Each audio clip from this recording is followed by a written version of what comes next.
All right, we're coming to you live from Taylor and from Rick Sollars' campaign world headquarters on Goddard. That's my best imitation of Brent Musburger, and I'm going to leave it right there, Just Rick. like Monday Night Football. Yeah, absolutely. We're down to just less than a week before the election. That's right. You've got a head cold because you've been out campaigning so much right, that you caught a cold, but And Mother Nature's not cooperating with the campaign. never fails.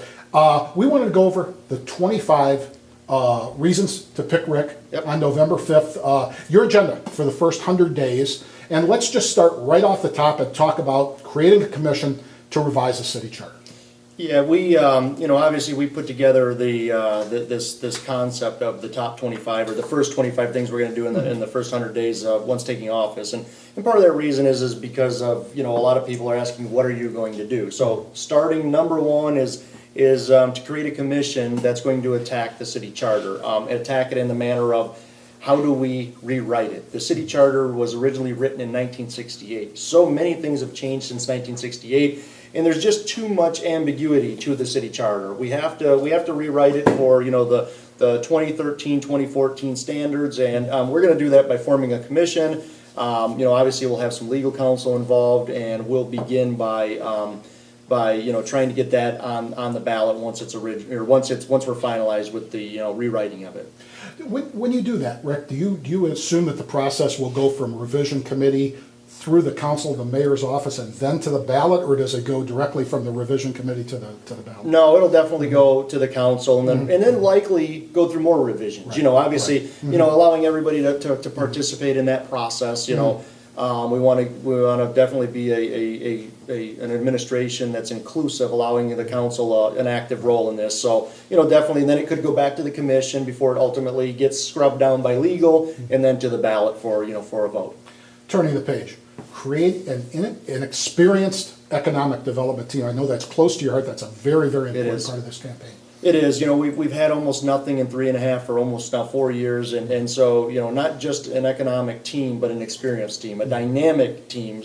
A team that's going to go out and solicit and proactively go try to recruit business to come to Taylor. I was talking at one of the UAW events the other day, and I said, we're not just looking for jobs to come to Taylor, we're looking for careers to come to Taylor. There is a difference. We need both. We need jobs, we need careers, we need economic development. We're going to put together a team to go out and be the leader in that front downriver. Hiring new police officers to make this community safer and cut down on crime. Yeah, we're already working on trying to work through the police chief and the police department and form a list of, trying to do it in groups of 5. Yeah. Hiring more than 5 creates a burden on training and staffing issues. So, we're going to try to hire 5 immediately, and, they're working on those lists as we speak. Another thing to enhance visibility would be a couple of different points, and one is neighborhood watch, and the other one is to enhance the footprint of the auxiliary police, a very successful program. Sure. The auxiliary police, we already have a great auxiliary police department.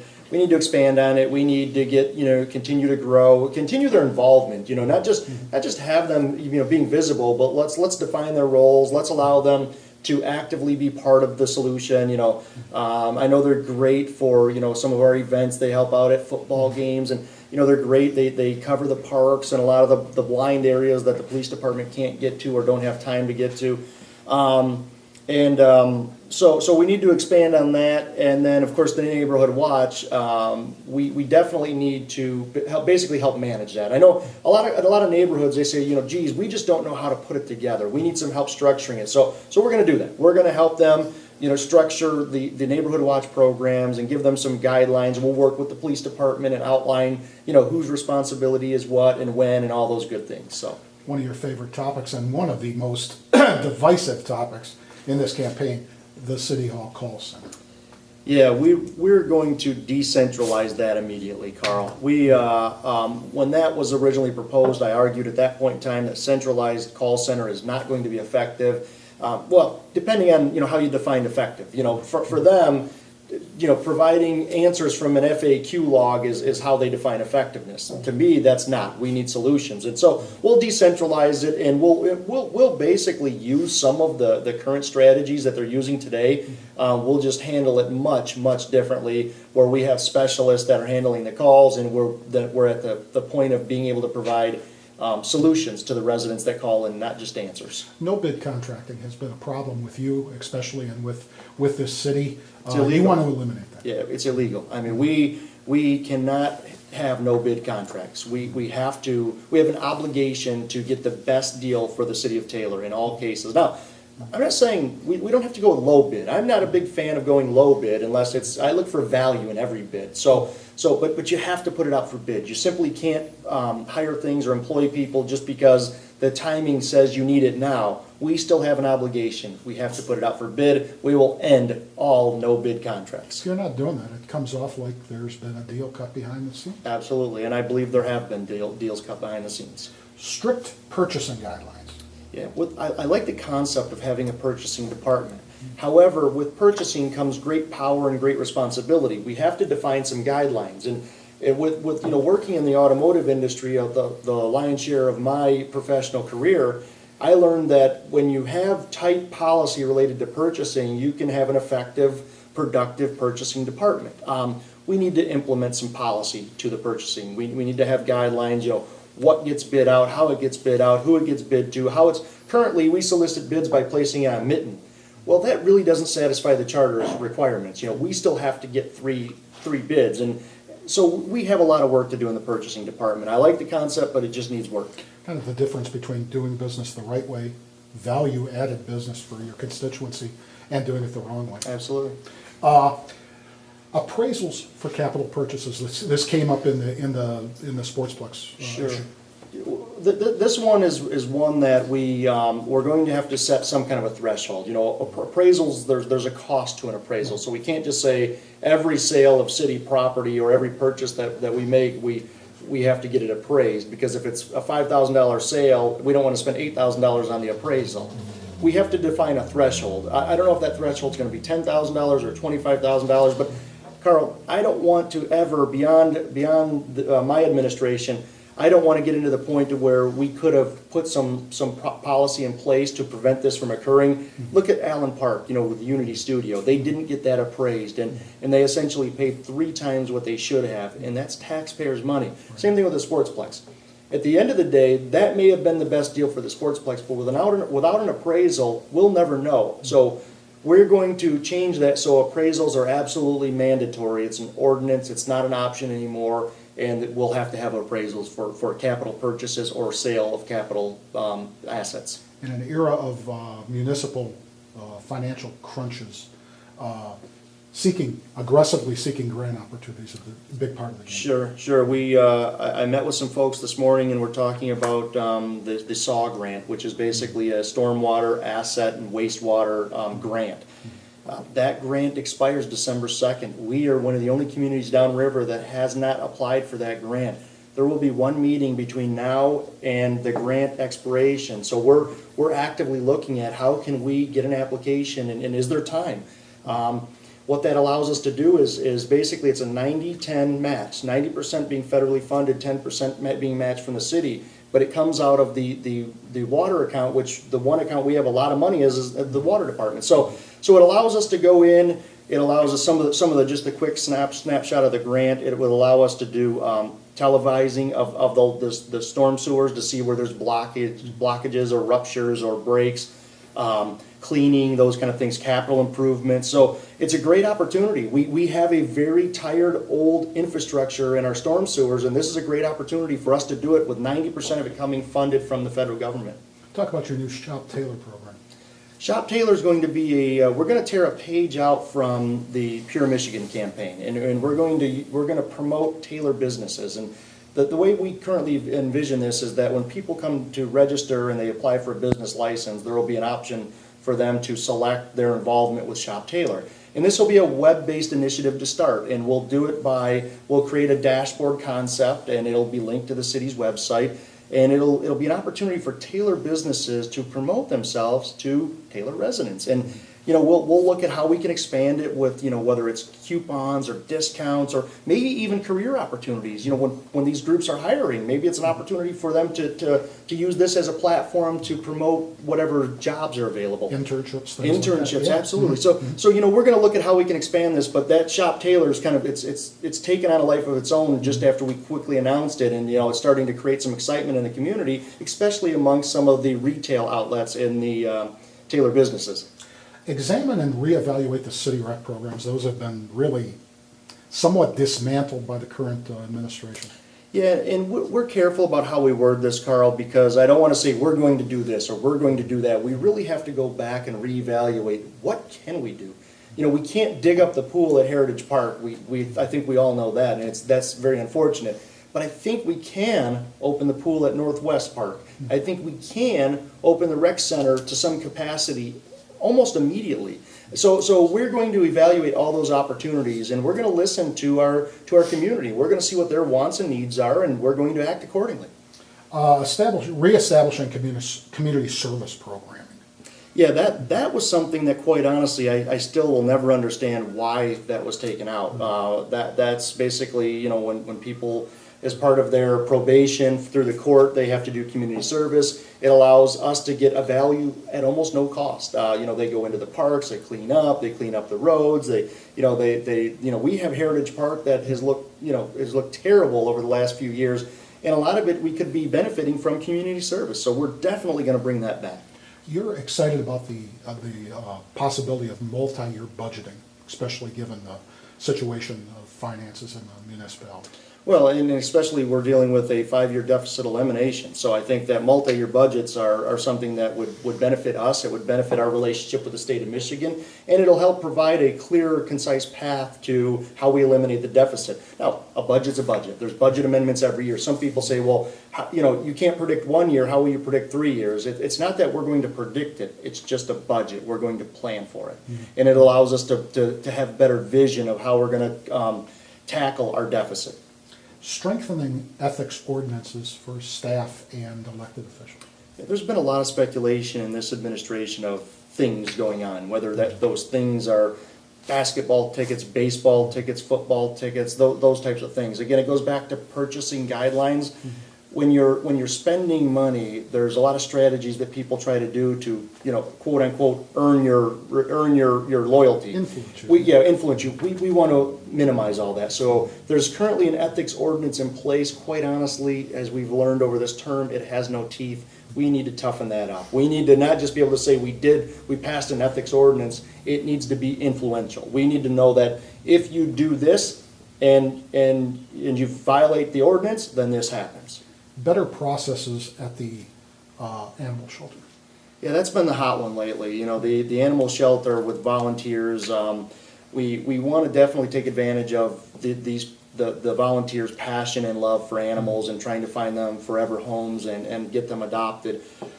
We need to define some policy. And we talked about this in a meeting with one of the local groups, and when we talked about there seems to be some disconnect with what the city expects and what the volunteers expect. So we're going to define that. We want to take advantage of that. We want to let them help. We know that with Friends of the Taylor Animal Shelter, their Facebook page, without them, I don't think that a lot of these animals would be adopted out. And so we want to allow them to be part of the solution. And so we'll develop again some policy. End of the day on that one, you're coming at that from a animal lovers viewpoint. Absolutely. Well, just real quick, we had the relationship with Redford, where Redford was bringing their animals to the Taylor Animal Shelter. Mm-hmm. I could never figure out, if I lost my dog and I lived in Redford, why would I come to Taylor to look for it?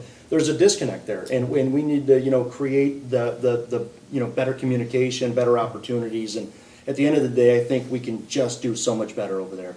Whatever happened to the perks for recycling? I don't know. A promise that never came out. Yeah, the recycling program seemed to be the one bright spot that was actually something that this administration did okay. I personally voted against it, but it was not because I didn't like it. It was because they didn't put it out for proper bid, and the list goes on and on and on. We spent, my memory serves me correctly, I think it was $15,000 to participate in this recycling perks, and And quite honestly, it never happened, right? Now I'm being told that, well, you have to go on and register, and until you do that, then, we need to create, if we're gonna partner with a group like this, we need to create, again, some guidelines. Here, this is what you do. You go on, you register, you do this. I couldn't even tell you where that registration is on the city's website. I look for it, I can't find it, if it exists at all. We definitely have to do better with that. Pursuing extended fire opportunities with the SAFER grant, with the federal grant. Sure, we need to do that immediately. There's actually another grant that just opened up that would possibly allow us to apply for equipment. And so we need to capitalize on that, but with the SAFER grant, we need to immediately figure out how quickly we can go back to ALS, fire-based ALS transporting. We have an opportunity to create revenue for the first time ever with almost no cost tied to it. It's always generated revenue, but there's always been an expense tied to it. Now with the SAFER grant, this gives us a great opportunity to bring revenue into the city of Taylor, which we desperately need at minimal expense to the city. So that needs to happen immediately. Already currently working with the union to try to figure out, how quickly we can pull the trigger on that after election day, and we're going to be in a position to act quickly on that. Making the city's website more active, updated, and informative, and plus a social media program. Yeah, on both of those, Carl, quite honestly, I couldn't tell you who's responsible for it. I'm being told the mayor's office. I don't think the mayor would, I don't envision if I was the mayor, being responsible for the city's website. Doesn't make sense. No, it doesn't make sense. But people, it's a great, inexpensive way to get the message out. So, we just need to do better. We need to assign some responsibility, let somebody champion the website and the Facebook, and promote Taylor. We're missing a great opportunity, and it's not happening. When the former PR guy was in place, Dave Gorgon, he handled all that stuff. He handled the website. He handled the Facebook page. I know many people have stepped up and said, Mayor, I'll volunteer. Just give me access, and he shut them down. I don't know if it's if he's paranoid that they're going to write something, but again, we have to promote Taylor, and we're missing that opportunity. Same thing with communications. You're big on openly disclosing mayor's communications well before the meetings. Carl, under this term, it's been something that's been very challenging as a councilman.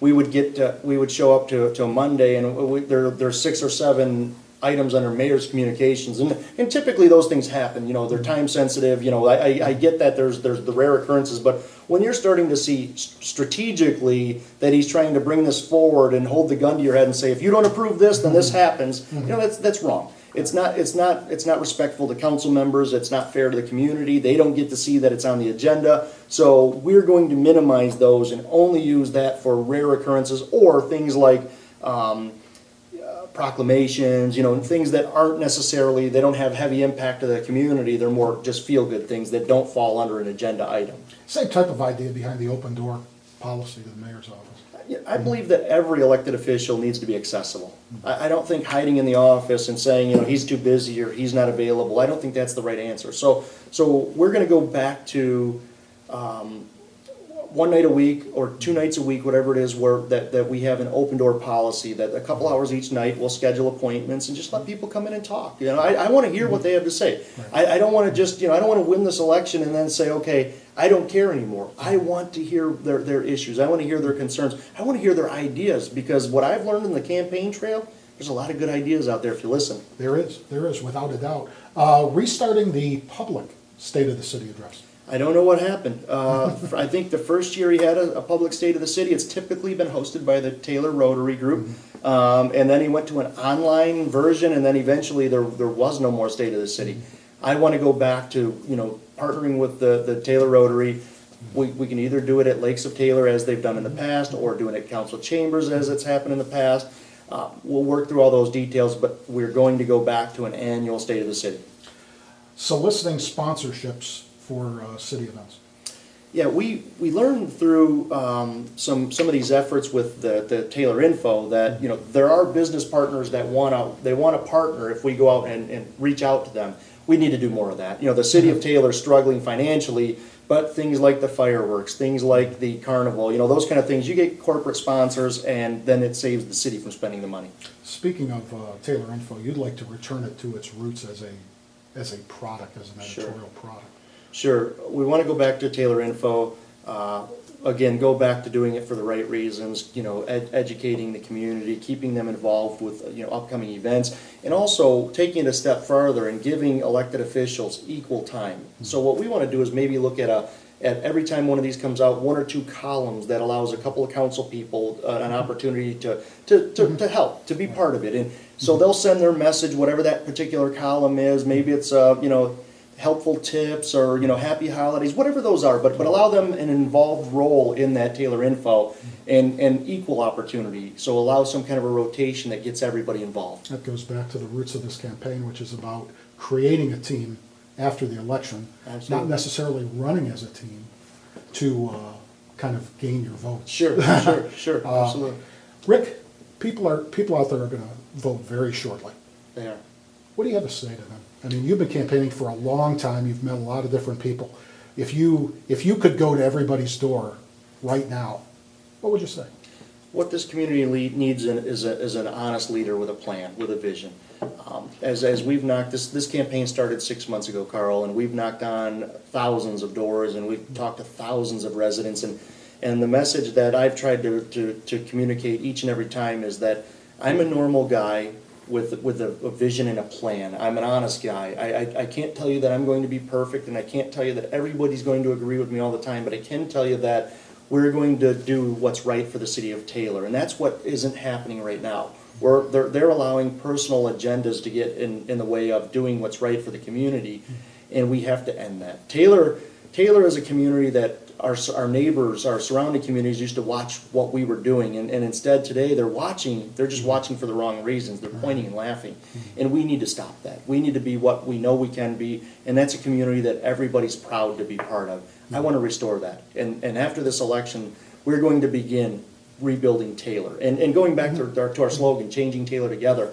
I'm going to be a very inclusive leader. I want people to be part of the solution.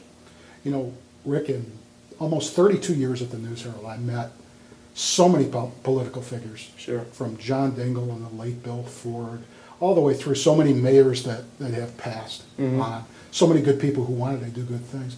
There's not one that I would rank ahead of you, and that's why on Tuesday, you're going to win this thing. Thank you, Put it Carl. up, pal. I appreciate All it. right. Thank you very much.